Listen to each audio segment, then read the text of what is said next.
الهدي هدي محمد صلى الله عليه وسلم وشر الأمور محدثاتها وكل محدثة بدعة وكل بدعة ضلالة وكل ضلالة في النار.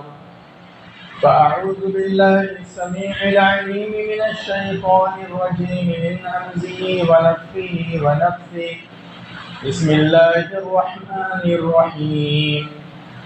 يا أيها الذين آمنوا اتقوا الله حق تقاته ولا تموتن إلا وأنتم مسلمون.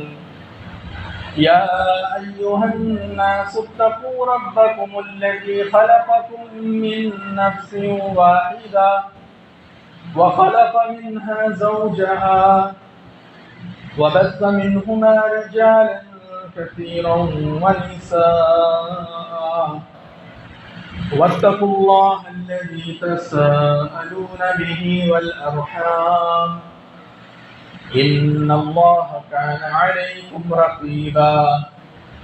يا أيها الذين آمنوا اتقوا الله وقولوا قولا سديدا يصلح لكم أعمالكم ويغفر لكم ذنوبكم ومن يطع الله ورسوله فقد فاز فوزا عظيما. رب اشرح لي صدري ويسر لي أمري واحلل عقدة من لساني يفقهوا قولي. سبحانك لا علم لنا إلا ما علمتنا إنك أنت العليم الحكيم. معزز سامعین کرام، حاضرین جمعہ، پردہ نشین اسلامی ماؤں اور بہنوں اور عزیز پیارے بچوں، تمام قسم کی حمد و ثنا، کبریائی اور بڑائی اللہ رب العزت کے لیے لائق و زیبا ہے، جس نے ہمیں آپ کو اور بے شمار انسانوں کو پیدا کیا، بے شمار مخلوقات کو وجود بخشا، جس نے ہم لوگوں کو مسلمان بنایا، ایمان جیسی عظیم الشان دولت عطا فرمائی، جس نے ہم لوگوں کو بے شمار نعمتوں سے مالا مال کیا، جس کے ذریعے سے ہم لوگ اپنی زندگی کو آسان بناتے ہیں اور اپنی زندگی میں آنے والے مسائل کو حل کرتے ہیں۔ حمد و ثنا کے بعد رحمت، برکت اور درود سلام نازل ہو اس کے تمام انبیاء اکرام پر، تمام رسولوں پر، تمام نبیوں پر، بالخصوص اس کے سب سے آخری نبی اور رسول جن کا نام نامی اسم گرامی احمد مجتبیٰ محمد مصطفیٰ صلی اللہ علیہ وسلم ہے، جن کو اللہ رب العالمین نے اس دنیا میں رحمت للعالمین بنا کر بھیجا، رشد و ہدایت کا پیکر بنایا، جن کی تعلیمات پر چلنے والا کوئی بھی شخص اس دنیا میں بھی کامیاب ہے اور اس دنیا کے بعد آخرت میں بھی کامیاب و کامران ہے۔ اللہ رب العالمین اپنے تمام نبیوں رسولوں پر، بالخصوص اپنے سب سے آخری نبی و رسول پر رحمت، برکت اور درود سلام نازل فرمائے۔ اللہم صلی وسلم وبارک علی نبینا محمد وعلی آلہ وصحبہ اجمعین وسلم تسلیما کثیرا۔ محترم حضرات، اللہ تبارک و تعالی نے ہم لوگوں کو ایک عظیم الشان رسول عطا فرمایا، ایک ایسا رسول، ایک ایسا نبی جس نے اپنی رسالت کا حق ادا کیا، نبوت کا حق ادا کیا، ہر قسم کی برائی سے ہم لوگوں کو بچایا اور ہر طرح کے خیر کی طرف رہنمائی کر دی۔ کوئی خیر ایسا نہیں تھا جس کی طرف رہنمائی نہ کی گئی ہو، اور اسی طریقے سے کوئی ایسی برائی یا کوئی ایسا گناہ نہیں جس سے بچنے کی تلقین نہ کر دی گئی۔ نبی صلی اللہ علیہ وسلم نے اپنا سارا کام مکمل کیا ہے، اور جو حق تھا اپنی نبوت اور رسالت کا، اس حق کو مکمل کیا، اس حق کو ادا کیا۔ ہم لوگ نبی کے پیروکار ہیں، نبی کے طریقے پر چلنے والے لوگ ہیں، لیکن ہم لوگوں کو کیسا پیروکار ہونا چاہیے، کیسی اطاعت اور فرما برداری کرنے والا انسان ہونا چاہیے، مسلمان ہونا چاہیے۔ اس کے لیے سب سے اچھی مثال اگر کسی کی ہو سکتی ہے تو وہ مثال کس کی ہے؟ صحابہ اکرام کی ہے۔ صحابہ اکرام رضوان اللہ علیہم اجمعین سب سے بڑے فالوورز تھے نبی صلی اللہ علیہ وسلم کے، اللہ کے رسول صلی اللہ علیہ وسلم کے طریقے پر چلنے والے، ان کے لیے اپنی جان، اپنا مال، سب کچھ قربان کرنے والے۔ اگر ہم لوگوں کو اللہ کے رسول صلی اللہ علیہ وسلم کا مطیع و فرما بردار ہونا ہے تو اس کے لیے ہمیں سب سے پہلے جس جماعت کی طرف دیکھنا پڑے گا وہ جماعت کس کی ہے؟ وہ جماعت ہے صحابہ اکرام رضوان اللہ علیہم اجمعین کی۔ ہم لوگ جب صحابہ اکرام کو دیکھیں گے، ان کے طور طریقے پر عمل کریں گے، تب کہیں جا کر کے ہمارے لیے نبی صلی اللہ علیہ وسلم کا صحیح طور پر، نبی صلی اللہ علیہ وسلم کی صحیح طور پر اطاعت کرنا آسان ہوگا۔ بات سمجھ میں آ رہی ہے؟ دیکھیے، صحابہ اکرام رضوان اللہ علیہم اجمعین جس وقت ایمان لائیں، اس وقت کا دور بڑا پرفتن تھا، بڑے مسائل تھے، اور ایسے مسائل کے وقت میں صحابہ اکرام رضوان اللہ علیہم اجمعین نبی صلی اللہ علیہ وسلم کی پیروی کرتے تھے اور ان کے نقش قدم پر چلتے تھے۔ اسی لیے صحابہ اکرام رضوان اللہ علیہم اجمعین کی جماعت کو سب سے اعلیٰ درجہ قرار دیا گیا۔ صحابہ اکرام رضوان اللہ علیہم اجمعین سے بڑھ کر کے کوئی جماعت نہیں ہے مسلمانوں میں۔ صحابہ اکرام ایسی قوم تھی، ایسی جماعت تھی جن لوگوں نے اللہ کے نبی صلی اللہ علیہ وسلم کی صرف بات سنی، آپ صلی اللہ علیہ وسلم کا کچھ فرمان سنا، احکام سنا، اور اس کے بعد لگ گئے اس راستے میں۔ کبھی یہ نہیں سوچا کہ ہمارا کیا ہوگا، کبھی یہ نہیں سوچا کہ کس طریقے سے آنے والے وقت میں ہمیں مشکلات کا سامنا کرنا پڑ سکتا ہے، ہمارا یہ قربان ہو جائے گا، وہ قربان ہو جائے گا، ایسا کچھ نہیں۔ اسی لیے اللہ رب العالمین نے قرآن میں ارشاد فرمایا کہ فَإِنْ آمَنُوا بِمِثْلِ مَا آمَنْتُمْ بِهِ فَقَدِ اهْتَدَوْا۔ سنو، اگر تم لوگ ایمان لے آؤ ایسا جیسا کہ یہ لوگ ایمان لائیں، یہ لوگ سے مراد کون ہے؟ صحابہ اکرام۔ فَإِنْ آمَنُوا، پس اگر یہ لوگ ایمان لے آئیں، ایسا ایمان لے آئیں جیسا کہ یہ لوگ ایمان لائے، نہیں صحابہ اکرام ایمان لائے ہیں، فَقَدِ اهْتَدَوْا، تب جا کر کے یہ لوگ ہدایت پر رہیں گے، تب جا کر یہ لوگ ہدایت پر رہیں گے۔ اب ہم لوگوں کو صحابہ اکرام کو دو طریقے سے سمجھنا ہے۔ ایک تو ان کے فضائل و مناقب کے اعتبار سے ہمیں دیکھنا ہے صحابہ اکرام کو، اور دوسرا جس اعتبار سے ہمیں سمجھنا ہے وہ ان کا منہج کیا تھا، ان کا طور طریقہ کیا تھا۔ یہ ہمیں دونوں چیزوں کو سمجھنا ہے۔ ایک تو ہمیں صحابہ اکرام کی عظمت کو سمجھنا ہے، ان کا مقام مرتبہ کتنا اونچا تھا اس کو ہمیں سمجھنا ہے، اور دوسرا ہمیں صحابہ اکرام کا منہج بھی سمجھنا ہے کہ کس طریقے سے وہ لوگ یعنی نبی صلی اللہ علیہ وسلم کی اطاعت اور فرمانبرداری کرتے تھے۔ تو سب سے پہلے ہم صحابہ اکرام رضوان اللہ علیہم اجمعین کے فضائل کی طرف ایک روشنی ڈالتے ہیں۔ یہ وہ جماعت تھی جس کی تعریف اللہ رب العالمین نے اپنے قرآن کے اندر کی، بغیر کسی امتیاز کے، چاہے کوئی بھی ہو، کیسے بھی صحابی ہوں، کبھی بھی ایمان لائے ہوں، چاہے شروعاتی دور میں ایمان لائے ہوں، چاہے آخری دور میں ایمان لائے ہوں، کیسے بھی دور میں ایمان لائے ہوں، لیکن ان کی فضیلت اور ان کے یعنی تعریف اللہ تبارک و تعالیٰ نے قرآن مقدس میں کی ہے۔ اللہ تبارک و تعالیٰ نے صحابہ اکرام کے بارے میں جو ایک عام بات کہی وہ یہ فرمایا کہ رضی اللہ عنہم ورضوا عنہ۔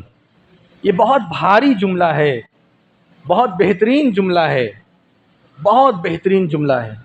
اللہ تبارک و تعالیٰ نے فرمایا رضی اللہ عنہم، اللہ تبارک و تعالیٰ ان لوگوں سے راضی ہے اور وہ لوگ اللہ تبارک و تعالیٰ سے راضی ہیں۔ اتنا بڑا لقب ملنا، اتنا بڑا پروانہ ملنا، یہ کوئی ہنسی کھیل نہیں ہے۔ اللہ تبارک و تعالیٰ یہ اعلان کرے ایسی جماعت کے بارے میں کہ اللہ تعالیٰ ان لوگوں سے راضی ہے، تو اب بتائیے اس جماعت کی فضیلت کا کیا عالم ہوگا. رضی اللہ عنہم، اللہ تبارک و تعالیٰ ان لوگوں سے راضی ہے.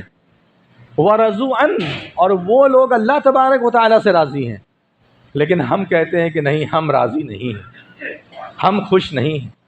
اللہ تعالیٰ فرماتا ہے والسابقون الاولون من المہاجرین والانصار والذین اتبعوہم باحسان رضی اللہ عنہم ورضوا عنہ.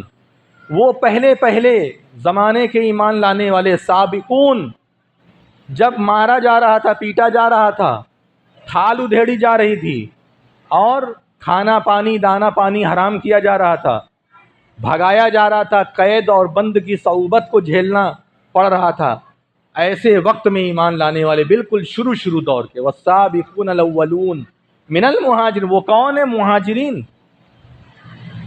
اتنی پریشانی اٹھانے کے بعد بھی انہیں اپنے علاقے میں، اپنے گھر، اپنے مکان میں رہنے نہیں دیا گیا، اور آخر کار اس کا انجام کیا ہوا؟ مکہ چھوڑ کر کے مدینے کی طرف ہجرت کرنا پڑا. آپ چھوڑیں گے اپنا گھر؟ باڑھ آ جائے، طوفان آ جائے، ہاں زلزلہ آ جائے، چھوڑ کے یہاں سے جانا چاہیں گے؟ اگر وقتی طور پہ جانا بھی پڑے گا تو دوڑ کے واپس آ جائیں گے جب معاملہ صحیح ہو جائے گا. لیکن ان لوگوں نے اپنے گھر کو، اپنے مکان کو، اپنے رشتہ داروں کو، اپنے عزیز و اقارب کو، سب کو خیر آباد کہہ دیا، خیر آباد کہہ کے چلے گئے مدینہ. کس کی خاطر؟ دین کی خاطر، نبی کی خاطر، اللہ اس کے رسول صلی اللہ علیہ وسلم کی خاطر. ہم لوگوں سے ایک محلہ چھوڑ کر کے دوسرے محلے کی طرف منتقل ہونا ممکن نہیں ہوتا، اور یہاں حال یہ ہے کہ پورا شہر چھوڑ کر کے چلے گئے، وہ بھی آدھے ادھورے، نہ مال ان کے پاس، نہ صحیح سے ان کی طبیعت صحیح ہے، نہ ان کے جسم کی حالت صحیح ہے، چلے جا رہے ہیں. عبد الرحمن بن عوف رضی اللہ تعالیٰ عنہ جب جا رہے تھے، مکہ چھوڑ کر کے مدینہ جا رہے تھے، ہجرت کر رہے تھے، تو ایسے وقت میں عبد الرحمن بن عوف رضی اللہ تعالیٰ عنہ کے گھر والے آ گئے، سسرال والے آ گئے. عبد الرحمن بن عوف رضی اللہ تعالیٰ عنہ کی بیوی بچے کو لے لیا، کہا کہ تمہیں جانا ہے جاؤ، یہ میری بیٹی ہے، یہ نسل ہے، ہم اس کو نہیں جانے دیں گے. جبکہ آپ جانتے ہیں کہ باپ سے بڑا کس کا حق ہو سکتا ہے، یا شوہر سے بڑا کس کا حق ہو سکتا ہے کسی عورت پر؟ بیوی، یعنی بیوی کے اوپر شوہر سے بڑھ کر کے کس کا حق ہو سکتا ہے؟ ایک باپ اپنے بچوں سے زیادہ کون ہے جو اولاد کے اوپر سب سے زیادہ حق باپ سے زیادہ کسی کا ہو سکتا ہے؟ لیکن اس کو چھوڑوا دیا، کہا اس کو چھوڑو، چھوڑ کر کے جاؤ، تمہیں جانا ہے جاؤ. گھوڑے پر سوار تھے یا اونٹ پر سوار تھے، سواری تھی، اس سواری کو بھی چھین لیا، کہا تمہیں جیسے جانا ہے اپنی مرضی سے، حساب سے جانا ہے جاؤ. اب آپ دیکھیے کہ ننگے پیر اور صعوبت اور تکلیف کو برداشت کرتے چلے جا رہے ہیں، پیر زخمی ہیں، خون نکل رہا ہے، کانٹے چبھے ہوئے ہیں. اور جب نبی صلی اللہ علیہ وسلم کے پاس پہنچتے ہیں تو آپ صلی اللہ علیہ وسلم کے سامنے بیٹھ جاتے ہیں، اور آپ صلی اللہ علیہ وسلم سے کہتے ہیں کہ سب کچھ چھوڑ گیا مکہ کے اندر، کچھ بھی بچا نہیں. تو اللہ کے رسول صلی اللہ علیہ وسلم نے فرمایا کہ دین لے کر آئے ہو نا، اللہ اس کے رسول کا نام ہے تمہارے پاس، بس یہی کافی ہے، اس سے بڑھ کر کے کسی اور چیز کی ضرورت نہیں ہے. تم نے اللہ کا دین بچا لیا، اللہ کا نام بچا لیا، اس سے بڑھ کر کے اب کسی بھی چیز کی ضرورت نہیں ہے. اس کے بعد عبد الرحمن بن عوف رضی اللہ تعالیٰ عنہ نے مدینے کے اندر شادی کی، کاروبار کیا، اور اتنا بڑا کاروبار کیا کہ پھر وہ مالداروں کے اندر گنے جانے لگے. یہ صحابہ اکرام رضوان اللہ علیہم اجمعین کی بڑی بڑی قربانیاں ہیں، جو قربانیاں ان لوگوں نے دی ہیں. میرے بھائیوں، ایسے ہی بہت لوگوں کا معاملہ ہے. کوئی کسی لوگوں کو مارا جا رہا ہے، ریت پر لٹا کر کے، کھال گل جا رہی ہے، چربی گل جا رہی ہے، کسی کو قتل کر دیا جا رہا ہے. سمیہ رضی اللہ تعالی عنہا کو دیکھیے، ان کو کتنی تکلیف دی گئی، آخر کار برچھی ان کی شرمگاہ کے نشانے سے لگا کر کے ماری گئی، اور ان کا انتقال ہو گیا، وہ شہید ہو گئی. اور اول شہیدہ فی الاسلام کا لقب ملا ہے کہ اسلام میں پہلی وہ عورت جو شہید ہوئی ہے وہ کون؟ حضرت سمیہ رضی اللہ تعالی عنہا. تو بہت صعوبتیں لوگوں نے برداشت کی، تکلیفیں برداشت کی. اللہ رب العالمین نے ایسے ہی ان لوگوں کو رضی اللہ عنہم نہیں کہا کہ والسابقون الاولون من المہاجرین، اور پھر اس کے بعد وہ انصار صحابہ کرام جو مدینہ کے تھے، جنہوں نے استقبال کیا، مہاجرین کا استقبال کیا. لوگ آ رہے ہیں ننگے بھوکے، نہ ہاتھ صحیح سلامت، نہ پیر سلامت، نہ جسم سلامت، نہ کھانے کو ہے، نہ بھوکے پیاسے چلے آ رہے ہیں. اور ایسے لوگوں کا استقبال کیا کن لوگوں نے؟ انصار نے.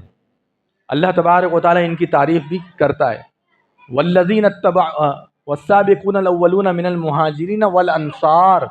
اور وہ انصار مطلب مدد کرنے والے صحابہ کرام جنہوں نے مدینہ میں مدد کی، مکہ والوں کی مدد کی. والذین اتبعوہم بإحسان، اور جن لوگوں نے ان لوگوں کی بہت ہی بہترین انداز میں اطاعت کی، فرما برداری کی، وہ سارے کے سارے لوگوں کو اللہ تعالیٰ نے یہاں جمع، یعنی تابعین، اور اس میں قیامت تک آنے والے لوگ ہیں جو نقش قدم پر چلیں گے ان لوگوں کے. رضی اللہ عنہم ورضوا عنہ، اللہ تبارک و تعالیٰ ان لوگوں سے راضی ہے اور وہ لوگ اللہ تعالیٰ سے راضی ہیں.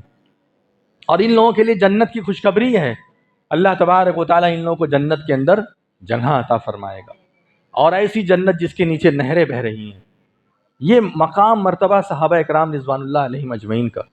اللہ کے رسول صلی اللہ علیہ وسلم جنگ بدر کے موقع پر 313 نہ صحیح سے ان کے پاس کھانے کے لیے، نہ صحیح سے دشمنوں کا مقابلہ کرنے کے لیے ساز و سامان، نہ صحیح سے سواریاں ہیں، نہ ان کے پاس جنگ کے جو ساز و سامان ہوتے جس کے ذریعے سے جنگ کیا جا سکے، کچھ بھی ڈھنگ کا نہیں ہے، بہت ہلکا پھلکا تھوڑا موڑا. اور ادھر 1000 کی فوج اور طرح طرح کی ان کے پاس ساز و سامان لے کر کے چلے آ رہے ہیں جنگ بدر میں. نبی صلی اللہ علیہ وسلم رات کے وقت میں اللہ تبارک و تعالیٰ سے دعا کرتے ہیں، روتے ہیں، گڑاتے ہیں اور کہتے ہیں، اے اللہ اگر آج تیرا نام لینے والا کوئی ہے تو بس یہی لوگ ہیں. اگر یہ لوگ ختم ہو گئے تو تیرا نام لینے والا اب دنیا میں کوئی نہیں بچے گا. معرکہ ہونے والا ہے، جنگ ہونے والی ہے، لیکن اگر یہ ختم ہو گئے، یہ چلے گئے تو تیرا نام لینے والا کوئی بچے گا نہیں. اللہ کے رسول صلی اللہ علیہ وسلم نے جب یہ دعا کی، وہاں صحابہ کرام سن رہے تھے. جب دعا ختم ہوئی تو صحابہ کرام آپ کے پاس آئے اور کہا، اللہ کے رسول صلی اللہ علیہ وسلم آپ یہ مت سوچئے گا کہ ہم آپ کو چھوڑ کر کے بھاگ جائیں گے.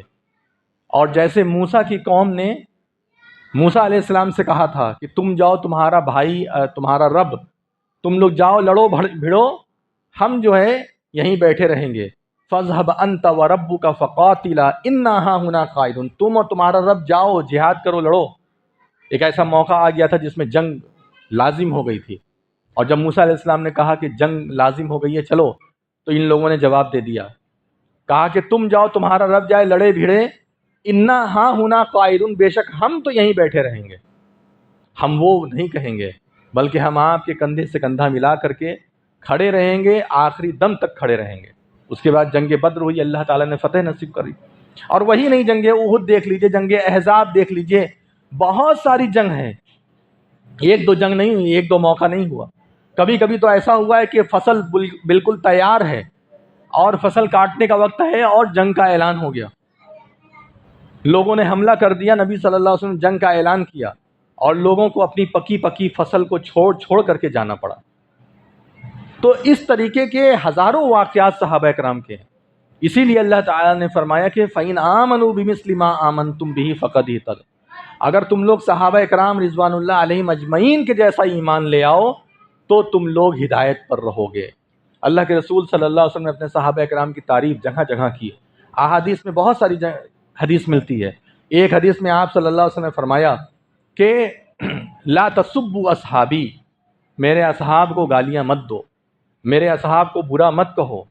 میرے اصحاب مطلب کون؟ وہی صحابہ کرام جو نبی صلی اللہ علیہ وسلم کے ساتھ رہتے تھے. اصحاب اصل میں یہ صحابہ سے آیا ہے، صحابہ کی جمع ہے، اور یہ صحبت سے آیا ہے، سعاد سے. صحبت کا مطلب ہوتا ہے ساتھی یا ساتھ، اصل صحبت کا مطلب ہوتا ہے ساتھ، اور صحابی مطلب ہوتا ہے ساتھی. تو نبی صلی اللہ علیہ وسلم کے ساتھ جو ایمان کی حالت میں رہے ہیں ان کو صحابہ کہا جاتا ہے. اب ابو جہل تو صحابہ نہیں نہ بن سکتا، ابو لہب صحابہ نہیں، وہ بھی ساتھ میں تھے، لیکن ایمان شرط ہے. جب ایمان کے ساتھ نبی کو دیکھیں گے ان کو صحابی کہا جاتا ہے. تو آپ صلی اللہ علیہ وسلم فرمایا کہ میرے اصحاب کو گالیاں مت دو. لا تسبوا اصحابی فإن أحدكم لو أنفق مثل أحد ذهبا، اگر تم لوگوں میں سے کوئی بھی احد پہاڑ کے اتنا بڑا بھی سونا صدقہ کر دے، احد پہاڑ کے برابر، بتائیے 1 گرام سونا صدقہ کرنے میں لوگ غائب ہو جائیں گے۔ احد پہاڑ کا وزن کتنا ہوتا ہے؟ اتنا بھی اگر تم لوگوں میں سے کوئی صدقہ کر دے، ما بلغ مد احدہم ولا نصیفہ، وہ میرے صحابہ اکرام کے 1 مد یا آدھا مد بھی جو وغیرہ جو صدقہ کرتے تھے کھجور وغیرہ، اس کے برابر بھی نہیں پہنچ سکتا۔ یعنی ایک چھوٹی سی مقدار جو انہوں نے خرچ کی ہے اس کے برابر بھی نہیں پہنچ سکتا۔ آج ایک دور چل رہا ہے، آج صحابہ اکرام رضوان اللہ علیہم اجمعین پر طعن و تشنیع کا ایک زمانہ ہے، اس میں لوگ بڑھتے چلے جا رہے ہیں، معلوم کچھ نہیں ہے، تاریخ سے واقفیت نہیں ہے، صحیح سے پڑھے ہیں نہیں، لکھے ہیں نہیں، ایک کلپ سن لی، ان کا سن لیا، اس کے بعد وہی گانے لگے۔ آج کل کا دور ایسا ہے، یوٹیوب کا دور ہے، فوکٹ کا نیٹ ہے، چل رہا ہے، جس کو جو من میں آ رہا ہے سن رہا ہے، سن کر کے وہی بتانے لگ رہا ہے سب کو، اسی کے حساب سے عمل کر رہا ہے۔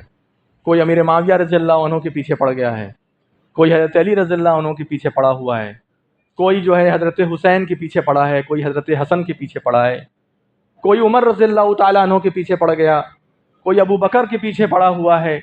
ہر آدمی اپنی اپنی ایک لاٹھی اور ایک بھینس لے کر کے چل رہا ہے اور اپنے حساب سے ہانک رہا ہے، معلوم کچھ نہیں ہے۔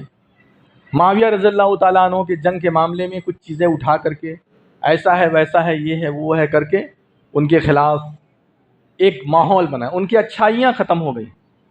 تو یہی تو آج غیر مسلم کر رہے ہیں ہمارے ساتھ، ہماری اچھائیاں ختم کر دی ہیں، ہماری 1-2 برائیاں اٹھا کر کے وہ آپ کے اوپر ظلم و ستم کر رہے ہیں۔ تو صحیح کر رہے ہیں نا وہ لوگ، پھر ہم نے بھی تو وہی کیا نا۔ صحابہ اکرام رضوان اللہ علیہ مجمعین کی غلطیوں کو نظر انداز کرنے کا حکم ہے۔ آپ اپنے گھر کے لوگوں کی غلطیاں نظر انداز کر رہے ہیں، ایک ٹائم کی نماز پڑھنے والے لوگ نہیں ہیں گھر کے اندر، لیکن اس سے پیار ہے، محبت ہے، آپ کو کھلا رہے ہیں، پلا رہے ہیں اپنی اولاد کو، اپنے بھائی بہن کو، سب کو۔ نماز ایک ٹائم کی نہیں پڑھنے والے۔ ہمیں سب برداشت ہے اپنے لوگوں کا، لیکن صحابہ کرام رضوان اللہ علیہ مجمعین کی ایک چھوٹی چھوٹی غلطی بھی ہمیں برداشت نہیں ہے۔ اور ویڈیو بن رہی ہے، ویڈیو کلپ وائرل کی جا رہی ہے، کوئی کسی کے خلاف بول رہا ہے، کوئی کسی کے خلاف بول رہا ہے، جبکہ صحابہ کرام رضوان اللہ علیہ مجمعین کے جھگڑے میں پڑھنے سے منع کیا گیا، اور ان کے اختلافات تنازعات کو انہی کے حال پر چھوڑ دینا لازم اور فرض ہے۔ کیونکہ وہ دیکھیے بہت ساری چیزیں سیاسی ہوتی ہیں، اور سیاسی چیزیں بڑی کمپلیکیٹڈ ہوتی ہے، اتنی آسانی سے آپ اس میں نہ گھس سکتے ہیں نہ فیصلہ کر سکتے ہیں۔ بہت ساری چیزیں بہت مشکل بھری ہوتی ہیں سیاست میں، چاہے کوئی بھی سیاست کرنے والا ہو، حکومت ہو، چاہے مسلموں کی ہو چاہے غیر مسلموں کی ہو، سیاست بہت عجیب چیز ہوتی ہے، اور اس کے اندر کی گئی غلطیاں، کی گئی چیزیں کبھی کبھی بڑی مجبوری میں ہوتی ہیں، اور اس کے تہ تک ضروری نہیں ہے کہ ہم پہنچ ہی جائیں۔ اتنا سمجھنے کے لیے ہمارے پاس اتنی عقل، اتنا سمجھ ہونی چاہیے، اور عقل سے بالغ بھی ہونا چاہیے۔ عقل سے بالغ، یہ لفظ آپ کو سمجھ میں آ رہا ہے؟ ایک انسان جسم سے بالغ ہو جاتا ہے، لیکن ضروری نہیں ہے کہ جب جسم سے آپ بالغ ہو گئے تو آپ عقل سے بھی بالغ ہو جائیں، یہ ضروری نہیں ہے۔ ایک انسان بچوں والی حرکت کرتا ہے تو کیا کہتے ہیں؟ میچورٹی نہیں ہے اس کے اندر۔ 20 سال 25 سال کا لڑکا اگر الٹی سیدھی حرکت کرے تو آپ کیا کہیں گے؟ ان میچور ہے، اس کو پتہ ہی نہیں کہ 20 سال کے لوگ کیسے ہوتے ہیں، 10 سال 8 سال کے بچوں جیسی حرکت کر رہا ہے۔ تو عقل سے جب تک میچورٹی نہیں آئے گی، آپ صحابہ اکرام کے جھگڑے میں اگر پڑیں گے تو آپ گمراہ بھی ہو جائیں گے، اور آپ کی زبان، آپ کا عقیدہ سب خراب ہو جائے گا۔ یہ عقیدہ ہے صحابہ اکرام کے بارے میں کہ حبہم دین و ایمان، ان لوگوں سے محبت کرنا یہ دین ہے، یہ ایمان ہے۔ وبغضہم کفر و نفاق، صحابہ اکرام سے نفرت کرنا، ان سے بغض رکھنا، یہ نفاق ہے، یہ کفر ہے، کافروں کا کام ہے، منافقوں کا کام ہے۔ ان کی اچھائیوں کو دیکھیے، ان کی چھوٹی موٹی غلطیوں کو مت دیکھیے۔ انجینئر مرزا، آپ سب لوگ اس کو جانتے ہوں گے، انہوں نے ایک سلسلہ چلایا، قریب 8 سال 5 سال سے ان کا چل رہا ہے، اور ہر لوگ ان کو جاننے لگا۔ انہوں نے سوشل میڈیا کا اچھا استعمال کیا، گھر گھر تک ان کو لوگ جاننے لگے، اور سنتے ہیں ایک کلپ اور اسی طرح گانا شروع کر دیتے ہیں۔ امیر معاویہ رضی اللہ تعالیٰ عنہ کاتب وحی لکھنے والے، قرآن کو لکھنے والے، نبی صلی اللہ علیہ وسلم کا حلق حج کے موقع پر معاویہ رضی اللہ عنہ نے کیا تھا، اس کے علاوہ بڑے بڑے فتنے کو انہوں نے ختم کیا. جو فتنہ حضرت علی رضی اللہ عنہ سے بھی ختم نہیں ہو پا رہا تھا وہ امیر معاویہ رضی اللہ عنہ نے ختم کیا. جو فتنہ عثمان غنی رضی اللہ عنہ کے زمانے میں شروع ہوا جس کی وجہ سے عثمان رضی اللہ عنہ بھی شہید ہوئے ہیں, حضرت علی بھی شہید ہو گئے ہیں, اس فتنے کو ختم کرنے کا اگر کسی کے سر پر سہرا بنتا ہے تو کس کے؟ حضرت معاویہ رضی اللہ عنہ پر. اچھائی نہیں دیکھتے, لیکن تھوڑی موڑی جو چیزیں ہو گئی ہیں جو انسان سے ہو جاتی ہیں. ابھی یہیں مسجد کے اندر دو لوگوں سے منہ بھلول ہو سکتی ہے, ایک آدمی کہے گا کولر چلاؤ, ایک آدمی کہے گا بند کرو, وہیں جھگڑا ہو جائے گا. اب اس طرح کی چیزوں کو جو تاریخ میں آ گئی ہے, حدیث کی شکل میں آ گئی ہے, اس کو بنیاد اور بیس بنا کر کے اگر ہم ان لوگوں کو پر طعن و تشنیع کریں تو یہ کتنی خراب بات ہے. ہمیں اپنا عمل یاد نہیں, اپنا عمل دیکھے تو کتنا اچھا ہے. پورا ہمارا معاملہ جو ہے سب ہسٹری پر ہے, سب تاریخ پر ہے, اسی پر ہم اپنی زندگی گزار رہے ہیں. ہمارا اپنا خود کا کچھ بھی نہیں معلوم, ہمارا اپنا خود کا ہمیں کچھ بھی نہیں معلوم. اپنے ایک وقت کی نماز نہیں, روزے سے مطلب نہیں, فجر غائب, عصر غائب, ہمارا اپنے حساب سے سب چل رہا ہے. لیکن صحابہ اکرام رضوان اللہ علیہم اجمعین پر بحث کرنے کو بول دو تو 2 گھنٹے تک بحث کرنے کے لیے تیار ہے. کیا ضرورت ہے ان سب چیزوں کی؟ پہلے اپنا اسٹیٹس تو اس لیول کا بناؤ کہ ان سب چیزوں پر بات کرے تو تھوڑا سننے کا بھی من کرے. اسٹیٹس اتنا خراب ہے دین کے معاملے میں. یہ جمعہ ہے, ابھی عصر میں آ کے دیکھ لینا یہاں کتنے لوگ نماز پڑھیں گے. یہ ہے اسٹیٹس. اور باتیں اتنی بڑی بڑی شخصیات کے اوپر, وہ ایسے تھے, وہ ویسے تھے. تو جو انسان خالی تاریخ میں پڑا رہ جائے گا تو وہ اپنے فیوچر یا اپنے حال کا یعنی پریزنٹ اور فیوچر کا کچھ بھی نہیں کر پائے گا. اور یہی وجہ ہے کہ اب محرم جیسے آتا ہے تو حسین حسن بس اور کچھ ہے ہی نہیں. روزہ بھی لوگ چھوڑ دیتے ہیں کھچڑا کھانے کے چکر میں. تو ہم کیا ہے اپنی ہسٹری سے جڑے ہوئے ہیں, بس اسی پر دن رات بات, تعزیہ, یہ وہ, یزید پھلانا, امیر معاویہ ایسے, حسین یہ وہ, بس یہی سب چلتا رہتا ہے. اس سے کیا نقصان ہوا؟ اس کا نقصان یہ ہوا کہ ہم اپنے لیے کچھ نہیں کر پائے, حکمت عملی کچھ نہیں ہو پائی. ہمارا حال یعنی پریزنٹ اور فیوچر بالکل اندھیرے میں ہے, کیونکہ حکمت عملی ہمیں اپنے لیے جو کرنا ہے وہ ہم نہیں کر رہے ہیں. جو ہمیں نہیں کرنا چاہیے, 1400 سال پرانے حادثے جو ہوئے ہیں اس پر ہم اپنی زندگی برباد کر رہے ہیں, جبکہ ہم لوگوں کو چپ رہنے کا حکم دیا گیا تھا صحابہ اکرام کے معاملے میں. ان لوگوں کی جو عزت تھی, جو ان کا احترام تھا, اس کی وجہ سے اللہ تعالیٰ, کیا اللہ تعالیٰ کو مستقبل نہیں معلوم تھا؟